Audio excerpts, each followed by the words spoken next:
Nashville. Demetria Kaladimos and Dan Miller with the news. Rudy Kalis sports. And Bill Hall's weather.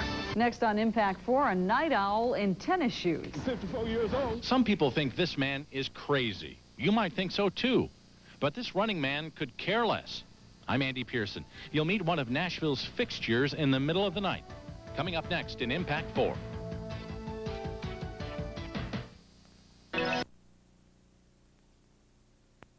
What is your favorite time of day for exercising? For some of you, it's probably the morning. For others, it's right after work. And for others, the best time is in the evening. But one Nashville man says the best time for him to exercise is in the middle of the night, after he's been asleep for a couple of hours. Andy Pearson is here with Impact 4 and Nashville at Night. Where'd you find this guy? Well, it was one of those strange things. Gary Knox and I were out about 6 weeks ago with photojournalist Gary Knox, and it was snowing outside. It was about 38 degrees. And I'm driving down West End 3 in the morning, can't go to sleep.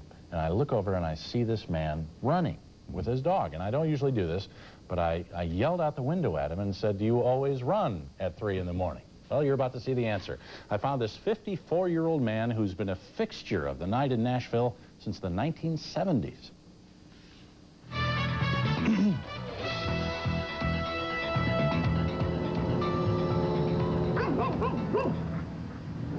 It's a time when the city neither stops nor goes, only flashes yellow.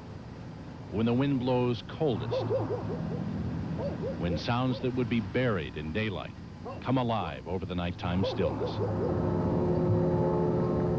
A time of day most men and beast would not claim as their own, except for a select few.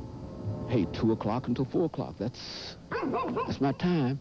If I'm in New York, if I'm in Chicago, if I'm in Phoenix, and I've been, all these places, everywhere I am at this time of morning, I get up and I do me an hour and 25, 30 minutes. Move on, dog. I've been running since about 1976. And I love to run at night because I'm the only one out here. I know nobody by name, but I know every truck and all the homeless folks and folks I yell at and wave at and folks who are watching out for me, police, the garbage folks, the news people, everybody. He's a fixture to people who work the night shift, as reliable as time itself. No, they see me, but they really don't know who I am. Every now and then, I'll talk to one person or something, but 90% of them don't know who I am, have no idea. They only know they see me out here almost every morning, about the same time. He's the running man.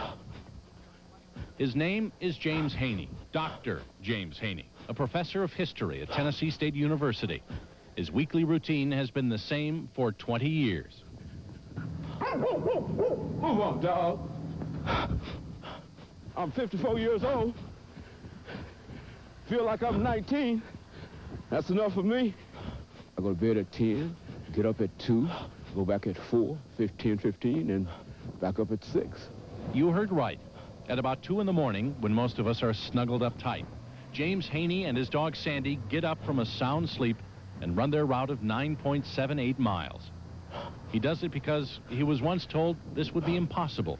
Back in 1975, my grandfather accidentally shot me in the leg with a .38 caliber pistol. Excuse me. And I was told that I would never be able to walk again unless I started to use the leg. And of course, as soon as I got out of the hospital, I started running around the yard here. And after a week of that in the yard, went down to the local high school. And after about 6 years of that, I decided to go downtown. You won't see him wearing headphones or taking his pulse. His shoes don't pump up.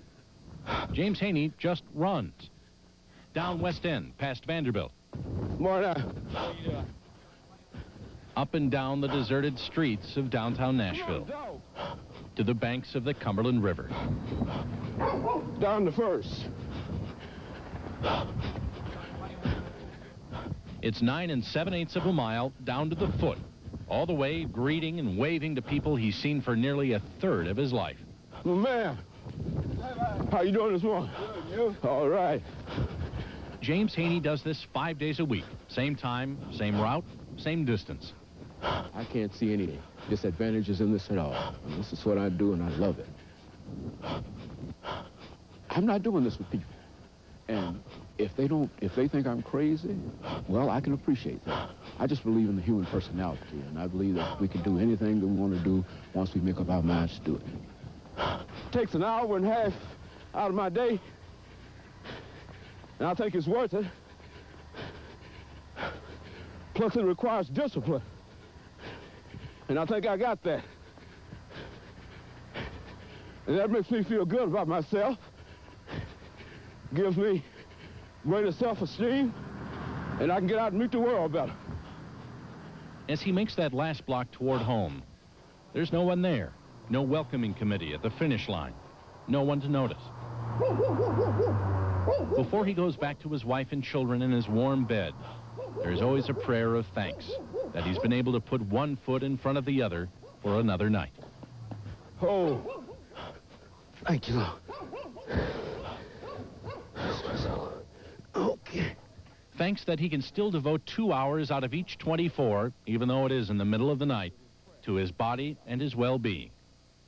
Thanks that there is life, and that life is good. Very few people that I grew up with are alive today, you see, and many of them have died of heart attacks and strokes and violence and whatnot, but Dr. Haney keeps pushing on. And I tell folks that I'm going to be around here a long, long time. I'm going to be around here at least 100 plus. I mean, that's what I'm looking for, you know. In fact, Dr. Haney says he plans to live to be 120. Very Willard Scott. Now, does the doctor ever have problems out there? Anybody ever attack him or try to rob him or anything? Never. In 20 years. Really? Never had a problem. In all those cities, too. But he says the biggest threat is the cars.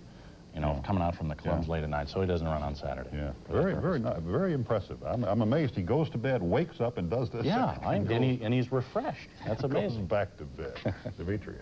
Ahead on the scene at 6, they don't call him Mr. Fix-It for nothing.